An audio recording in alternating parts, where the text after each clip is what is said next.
Diamonds on the inside, sparkling from within. Diamonds on Hey, this is Sara. And I'm Trish. Welcome to Trying to Win. This is our podcast about being civil trial lawyers and our practice, both inside and outside the courtroom. Lessons to learn on all of it. That's right. In this episode, we're going to talk about some of our toughest cases ever.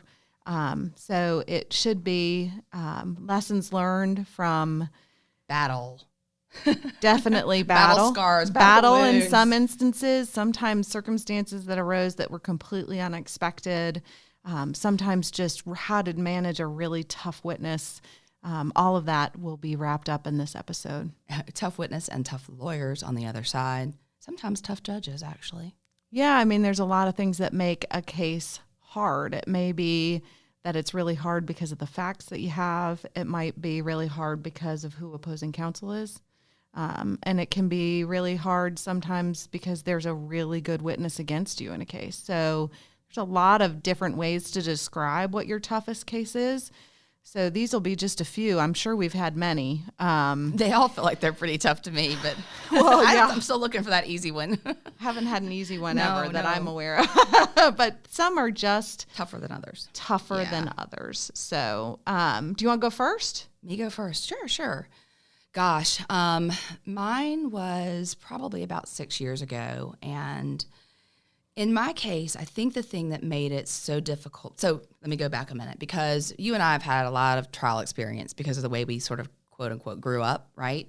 Doing all the district court cases, starting with the small, I used to call them wreck and neck cases, but the chiropractor cases, the rear enders, and just trying them back to back to back to back. And so, I feel like that really positioned us for good success in the courtroom for future tough cases, the bigger Sure. cases, yeah.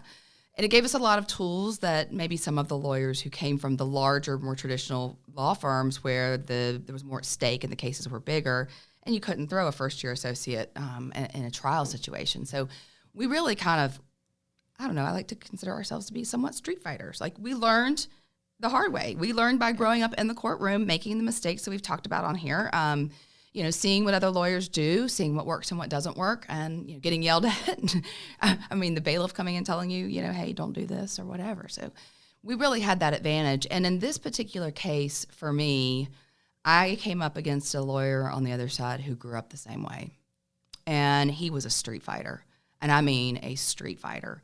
Just a natural cross-examiner, very aggressive, super street smart, and also a little unethical, I have to say. And the combination of someone who has those street skills in conjunction with somebody who's willing to push the envelope ethically and factually is really a dangerous combination. And it's not something that you automatically expect.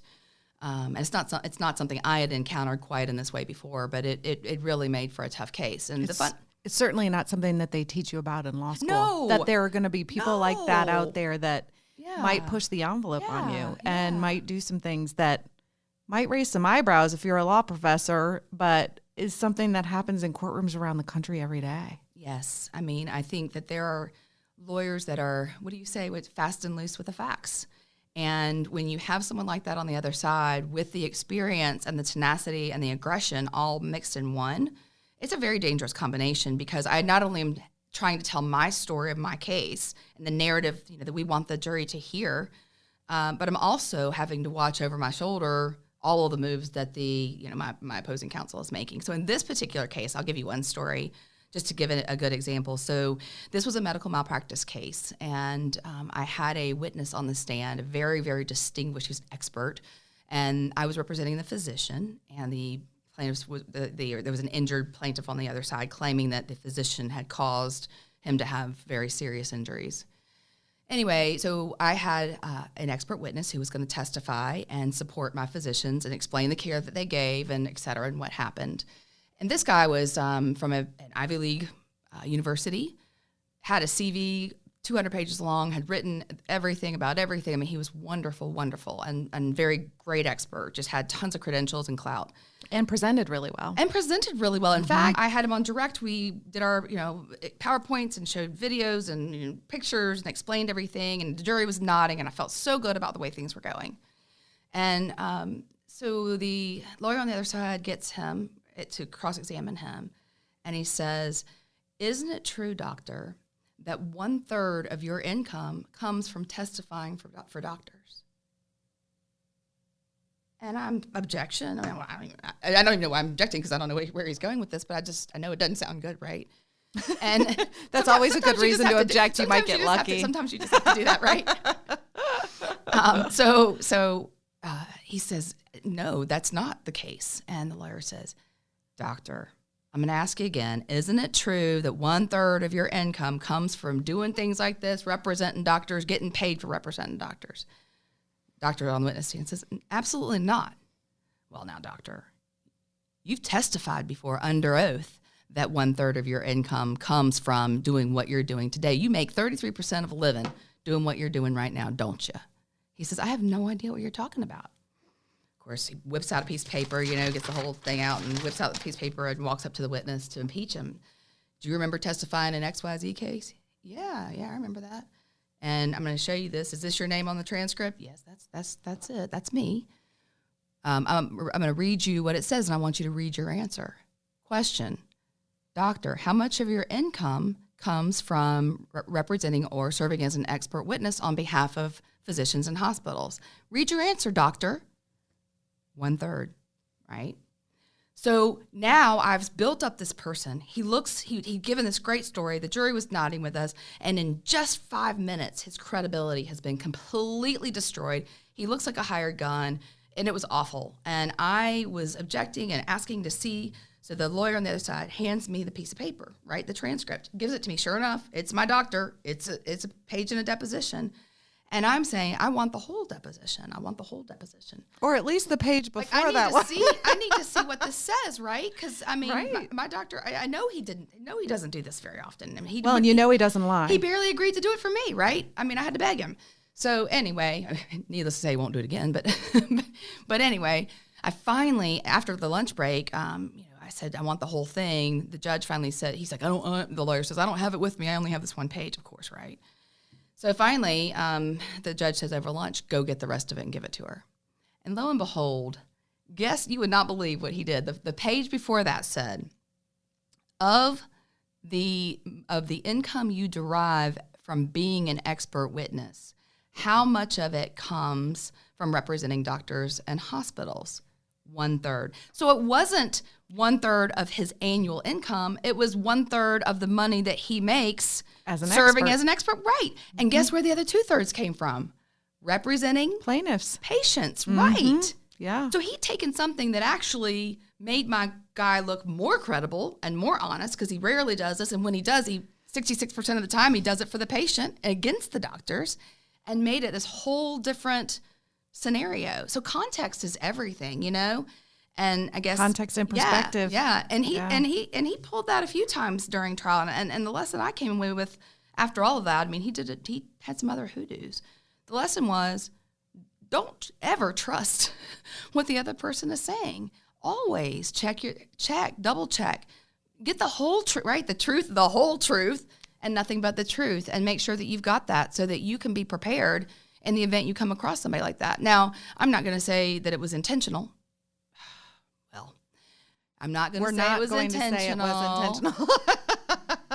I hope it was not, but you have to be on the lookout for those kinds of things all the time. So I think the lesson is don't trust anybody. And I hate to say that. It's a sad comment on our legal system, but you will encounter people like that. Now, I've also had trials against one very recently where we didn't even need a judge in the courtroom. I mean, we both conducted ourselves perfectly professionally, and nobody colored outside the lines. But when you find that person who colors outside the lines, you got 2 jobs to do: represent your client and watch every move that they make. Yeah, well, and I think the lesson that you learned for you was, A, stick to your guns and make sure that when you want to see the whole sheet of paper, you see the whole sheet of paper, right? But also, the lesson from his perspective, if he learned anything from that, was your credibility as the lawyer matters in front of a jury. Oh, yeah. And matters in front of everybody. Well, it should, yes. It but, should. If we're here talking about trying cases, your credibility both with the jury and with the judge matters. And he ended up losing that case, and had asked the jury for a substantial sum of money. Some zeros. And, if he had not pulled that trick, who knows if the outcome may have been different, because he had a relatively, sympathetic plaintiff in terms of how damaged he was. And so, if you're gonna try and cross-examine somebody with what might be a quote unquote questionable trick, right? A trick where you're really pushing the envelope. What do you say, Sarah? It's not clean. It's got to be clean. If you're going to take cross-examine a clean somebody, shot. it needs to be a clean shot. Clean also means fair because, Yes. and you're right. And I think the credibility thing that you just mentioned, we were in the car earlier talking today, and your credibility got you out of a really rough situation potentially because of your professional reputation. I remember when I first started practicing, one of the senior partners who I just near and dear to me, wonderful lawyer, he said to me, the first day of your reputation is today. What do you want it to look like? Mm-hmm. Because while judges are very objective, and we expect that obviously, there's got to be a question of the benefit of the doubt. And if you've always been honest, the expectation is you'll continue to be. And if you've never been honest, the expectation is we all have to watch you. And it's not a place that you want to be. Absolutely not. It's not justice. It's not, when you're saying clean shots, that's fair. That's what it's supposed to be, not games. And you had a situation, I know you were talking about your tough case, where there was a little monkey business, I guess, and you were able to survive.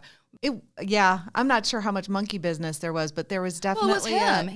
There was an been expert. credible, There was an expert against me in a case involving an endoscopic procedure where my doctor did a biopsy using direct visualization instead of using an endoscope, and he used his eyeballs instead of a microscope. That's basically. right. Yeah. Well, he looked through a kind of a magnifying pair of glasses.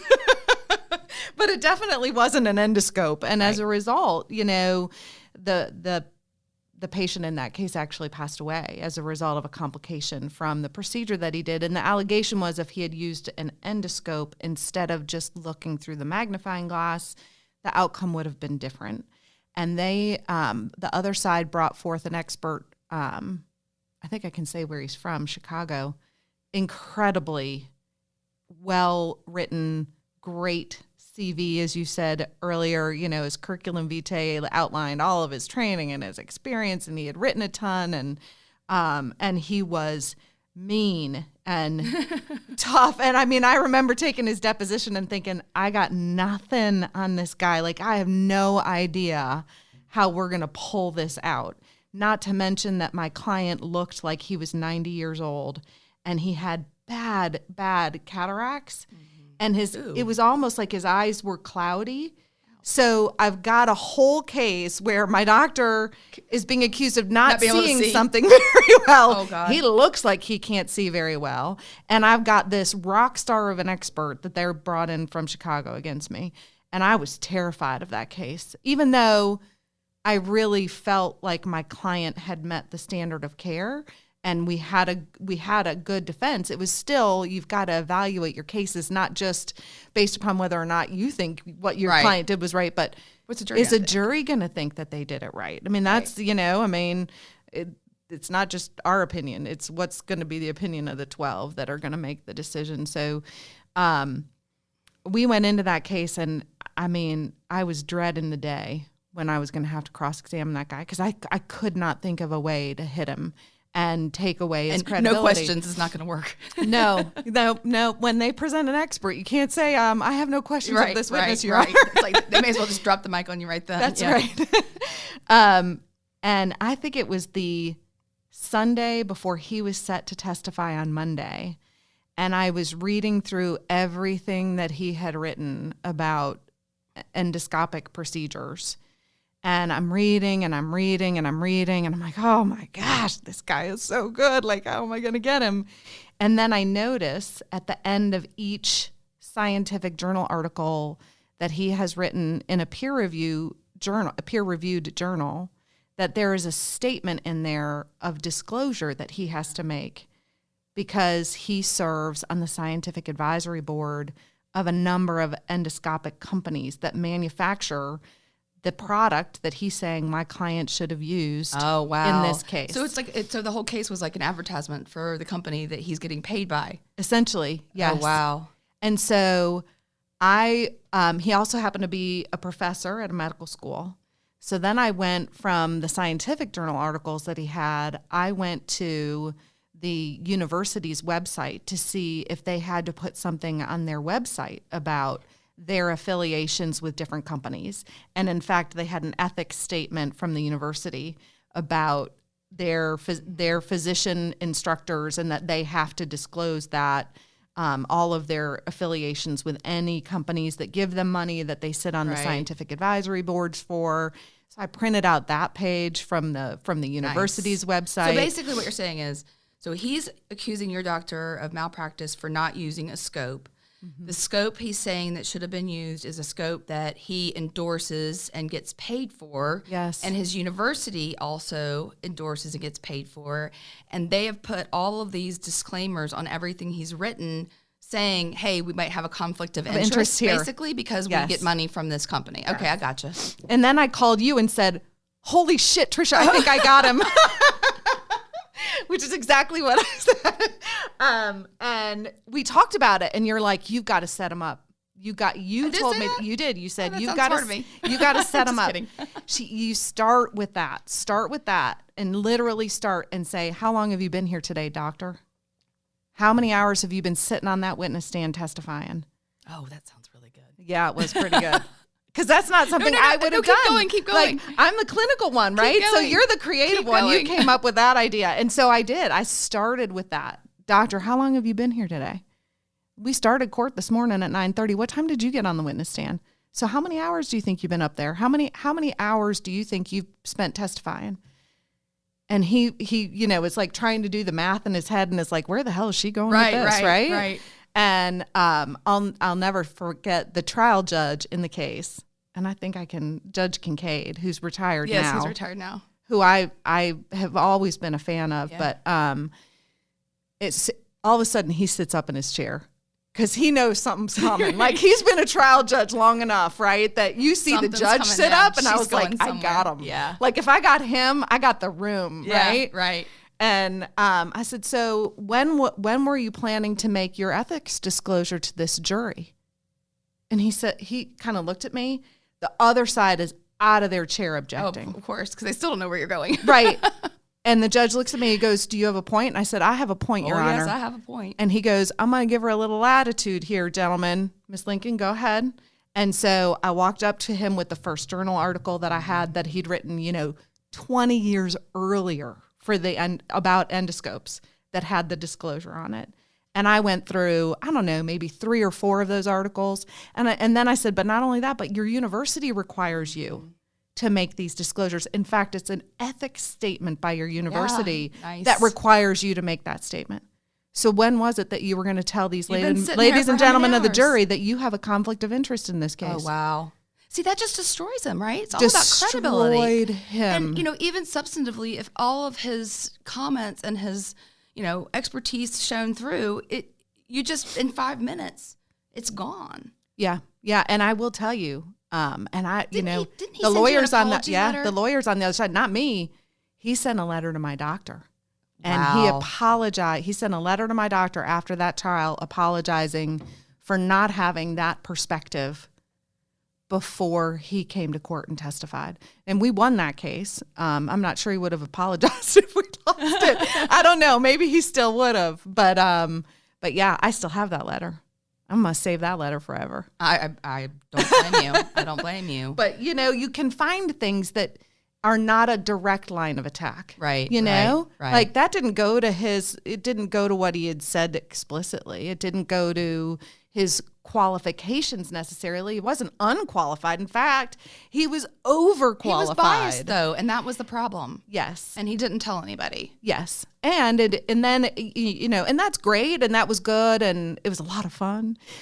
But there were some other things too that followed that line of cross one of the things that we that an old mentor of ours taught us that was, you ask a question. If you don't get the answer that you want from an expert, you got to be ready to hit them over the head with a newspaper, right? Right. So the more Training times the witness, the more times you hit them over the head with the newspaper, the more they're gonna come into line and just start agreeing with you, Yeah. right? Your mother is a one-eyed, one-horn flying for people here. Yes. That guy, after that line, he shut up. Like, I could ask him anything, and he was going to agree with me. So, I mean, that's another lesson is with a really tough witness. If you can hit them up front with something that they're really not expecting, you're going to make the rest of your examination of them that much easier. So, but that was a tough one, and it was a tough one for everybody. And again, we now, I mean, we started off in those district court cases that were 1 or 2 days, and the wreck and neck cases, as we used to call them, for a couple $1,000s a piece.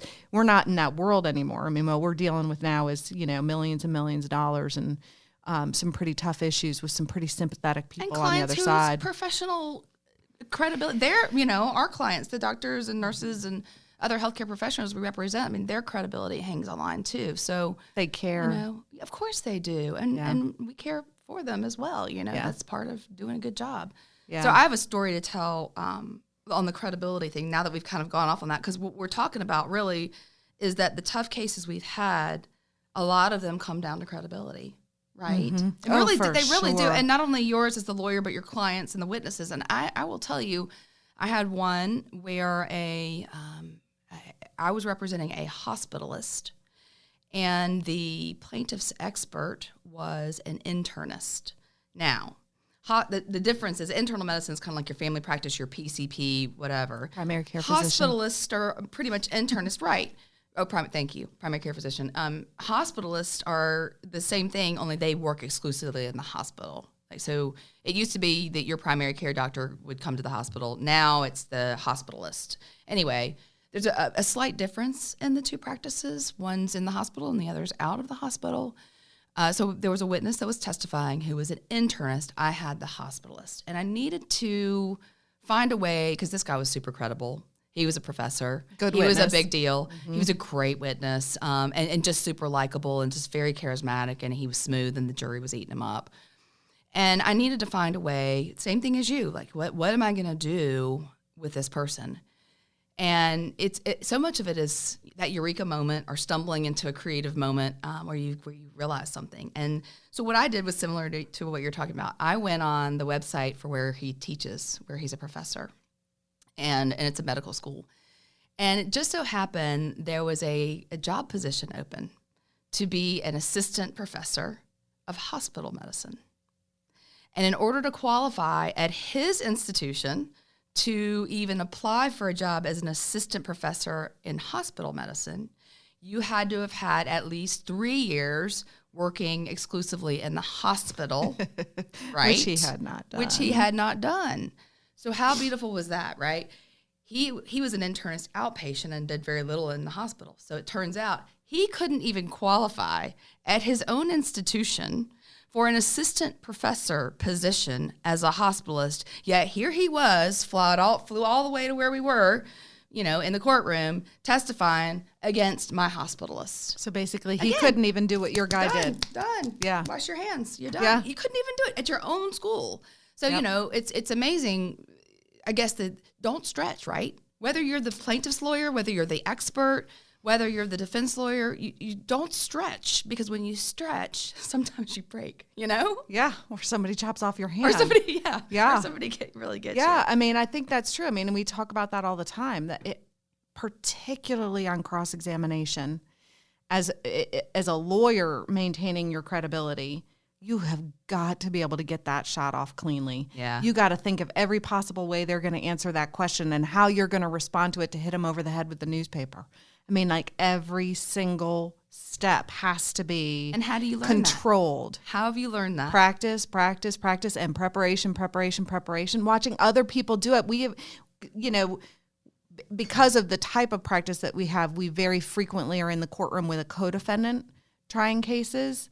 And I have learned a ton from watching other lawyers cross-examine witnesses who don't exercise that level of control, you don't have to attack every opinion that an expert has. You don't have to attack every statement that a witness has made if they're just a fact witness. You have got to pick something that you can go in and you can hit to destroy their credibility and get out. There's, dragging it out doesn't make it better. It does not always make it better. You definitely need to keep it as clean as possible. I'm also kind of a control freak, so that helps. Oh, really? I would have never guessed. Maybe just a little bit. Well, it's we teach our young lawyers, and you have done this in seminars, and we teach our young lawyers the 3 questions, right? When you're putting a case together or you're preparing a cross-examination or whatever it is, what am I doing, right? Why am I doing it? And what are the consequences? I teach my kids this, right? What am I doing? I'm hitting my sister. Why are you doing it? Because it's fun. What are the consequences? I'm taking your phone. And so whenever there's a method or a line of cross-examination you want to go after, you really need to, and that goes to your point of you don't just go after everything. What am I doing? Okay, I'm going to impeach this witness. Why am I doing it? And what are the consequences? That's the third part of what you're talking about. What are the possible outcomes where my line of cross ends up blowing up in my face and I'm the one that looks to be not credible, right? Mm-hmm. So, I think those 3 questions I try to ask myself to this day, even when I'm doing pleadings or whatever, what's the point of this? Mm-hmm. Am I doing it because it's rote? Am I doing it because everybody else does it? Am I objecting because that's just what comes naturally? Or is there a purposeful, thoughtful, strategic meaning to where I'm going with this? And I think what you did with that witness is getting in, making it clean, you get out, right? Only 3 questions, really only 3 points that you need to make with really any witness so that you're not risking and you're not overselling. Yeah. And I think that the tendency for a lot of lawyers, particularly on cross-examination, is, I think one of the things that you learn in law school is cross-examination is, it's supposed to be the method to get to the truth, but it's also supposed to be used if you're paying attention to the old cross-examination literature, is that you need to tell your story through your questions. Mm-hmm. Well, you don't even ask a question at all. You're just making statements. Right. You're really not. But so many lawyers do that. And, you're not making the point. And particularly one of the things you really need to be doing, if that's your style, is watching the jury. Because there are so many times where the jury's like, all right, already, I've had enough. They're rolling their eyes at you. They're getting tired of listening to the lawyer's voice. You've made whatever point you can make. You've probably already made, and they're done, and you need to move on. And that's particularly true from the defense side, and in the types of cases that we're trying these days, where we may be cross-examining a plaintiff's expert at the end of the 2nd week of a trial. Or the 12th. Well, yeah, that too. So, the jury's been there a long time. They're all missing their time from work. They're missing their time away from their families. This was not how they had planned on spending these weeks. And you're now wasting their time, and they get aggravated. And again, it comes back to credibility, right?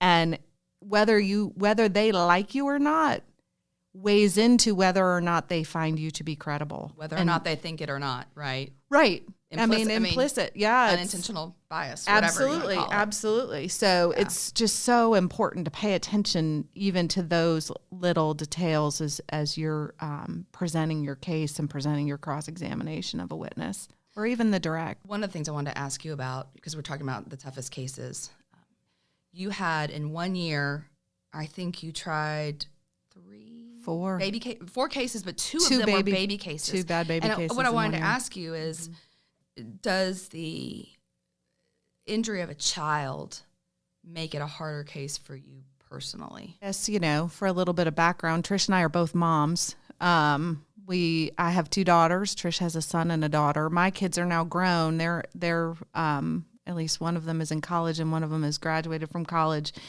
And, I think injury to anybody is tough. I think, wrongful death cases are real hard. Yeah, hard on the family. The really severely injured people who, no longer can care for themselves. Those are hard. They're all hard, really. child injury cases are particularly difficult, not just because we're moms, but because we're people. Right. We have hearts. And we realize that our jurors are going to have some of those same feelings that we have. So trying to figure out when you already have that emotion yourself, Right. but to feel badly for Right. that mom and that child, it's really difficult to try and figure out how can we present this to a jury in a way that's going to make them not make their decision based upon emotion. Right. And, you know, I mean, our not to. standard jury instruction in North Carolina is you are not to render your verdict based upon sympathy, pity, or partiality for either party. That's a direct quote out of our concluding jury instructions in North Carolina. So we have to talk to jurors about that a lot, that, you know, we all feel badly. Right. And we acknowledge that. I think that's one of the things that makes you and I somewhat authentic in the courtroom compared to some of our colleagues, is that we'll say, you know, everybody feels cry. badly about them. Yeah. I remember the one case that I had where it was a delayed diagnosis of cancer case, and the woman passed away before the trial. Her husband had been appointed as the administrator of her estate. We took his deposition very early in the case and put him on video because he had been diagnosed with stage 4 lung cancer and was probably not going to live until the trial. And he had the bluest eyes I'd ever seen in my whole life. And I just thought, oh, dear God, this is going to be bad. Like, it's just going to be so hard for the jury not to feel badly for these people, because then the daughter comes in and she's now the appointed administratrix of the estate, right? She's now lost both parents. And he was the sweetest man. And we just have to talk to jurors about it before you get started. You know, you have to tell them. Well, you have to remember, though, and this is, you know, sometimes we feel like we're the bad guys because we're, you know, preventing an injured person from receiving compensation. And when I talk to people, lay people, friends, family, you know, about what I do, a lot of times it's like there's an automatic assumption that the doctor or the healthcare provider did something wrong because we have these horrible injuries. Mm-hmm. And, you know, I tell people all the time, you know, if you look at the back of an aspirin bottle, there is a disclaimer on there that says risk of death, right? Mm-hmm. Do you take the aspirin anyway? Of course you do. But it may be a 0.001% chance. But if you're the one who dies, it's 100% for you, right? So, I mean, I think that the part of what we take into the courtroom is a very realistic view of the informed consent documents are signed for a reason. You have to look at the risks and benefits of everything. And medicine is not an exact science. It's an art, very much, as much as it is science. And judgment and gestalt and, you know, experience, all the things that we're talking about that we have, they have too. And they make the best decisions that they can, but it doesn't ensure that you're going to have a perfect outcome. I think a lot of the time, the jury, when you first get them, the belief is that if anything happens in the doctor's hands, it clearly is her fault. And, you know, through education and through careful telling of the story and the jury instructions and vetting the jurors in voir dire when you're picking a jury, I think through that you can kind of help them understand that a bad outcome can happen in the very best of hands.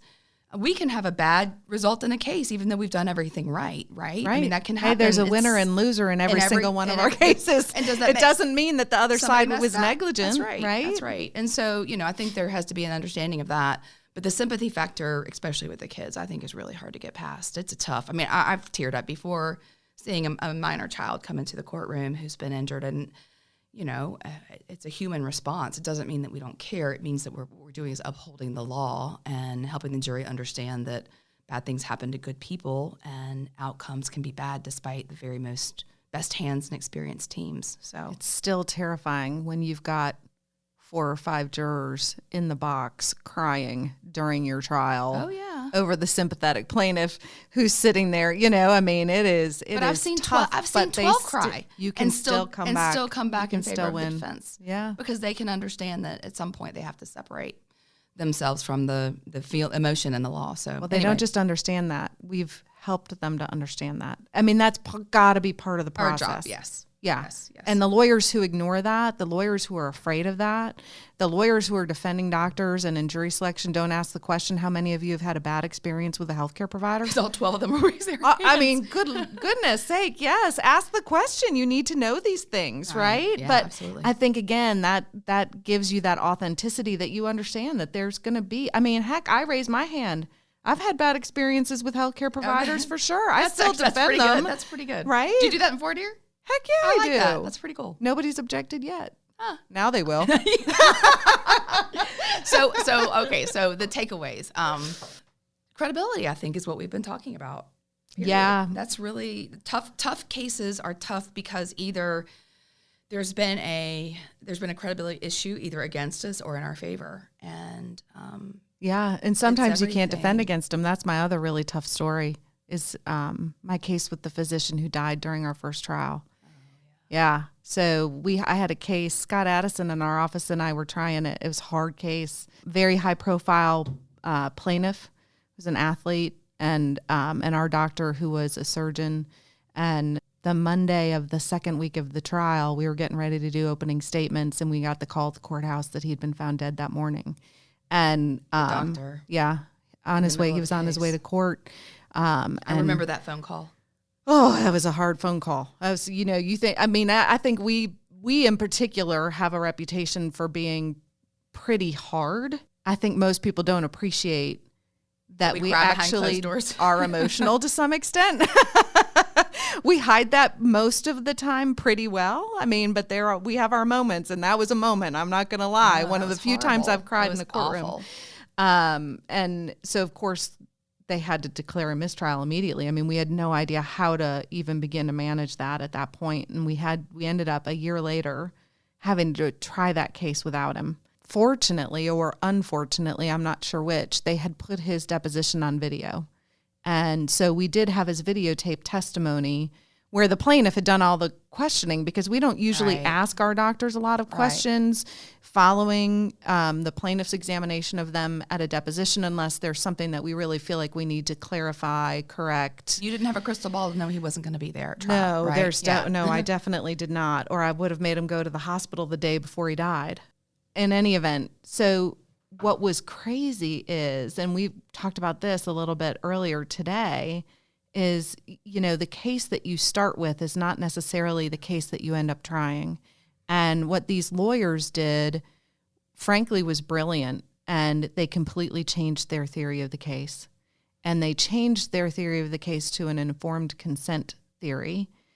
And I think I can disclose that the issue was that this athlete had been returned to play at a very high level sport Too early. too early. Okay. And they changed the entire theory of their case to you did not get the player's informed consent to return to play that early.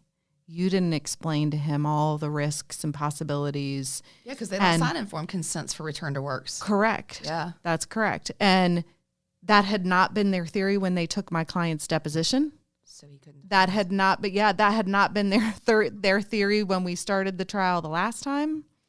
And that was the theory that we were now faced with no ability to defend against it because my client had never been asked the question.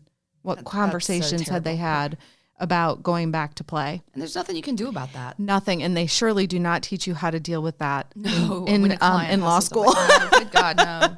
Or in No. practice. I mean, it's happened to very few people. I had one other lawyer that we know here in North Carolina who had that happen during a trial. And he did call me afterwards and was like, there's nobody who wants to be in this club Yeah. at all. Yeah. It's not a fun place to be, but sometimes there's just nothing you can do with that void that you have, but you've still got to find a way to try and defend the case as best as you can. And we still did, and we didn't win that case. We did not get an outright defense verdict in that case, but It was definitely mitigated. Oh, It could've yeah. I been- mean, it they could- asked yeah. for well into the seven figures and they did not get a seven-figure verdict. So for them, they didn't feel like they'd won. I felt like I had just been destroyed, that I hadn't upheld, Because you always get zeros. that, and I felt like it was his reputation, his lifelong reputation that was now kind of in my hands, and we didn't get that. Okay, so, again, the takeaways that from this are credibility is key. Yeah. You can't control everything. That's right. Sometimes you have to work with what you have, and it may be your witness that got made on the witness stand. And, you ask the questions and you try to issue spot those things in advance to prevent them from happening. But even, just like the doctors that we represent, even in the very best hands, you can have situations that you just can't control. You can't fix and you can't manipulate. So, yeah. I don't know. I think that's kind of the takeaway for tough cases. Yeah. They make us better. They do. They do. They put hair on your chest. Actually, you don't want that. Never mind. No. They make you better, but they make you stronger. So the verdict, we're at the end. Please download us, rate us, give us feedback, ask questions. We don't know what you want to hear unless you tell us. So, that's a great idea. Yeah, please, that would be great. They can email us. We can put our email in the show notes, right? They can email us and ask questions, and maybe we we'll could do like answer a FAQ. Yeah, that'd be fun. I think that's a great idea. Awesome. Cool.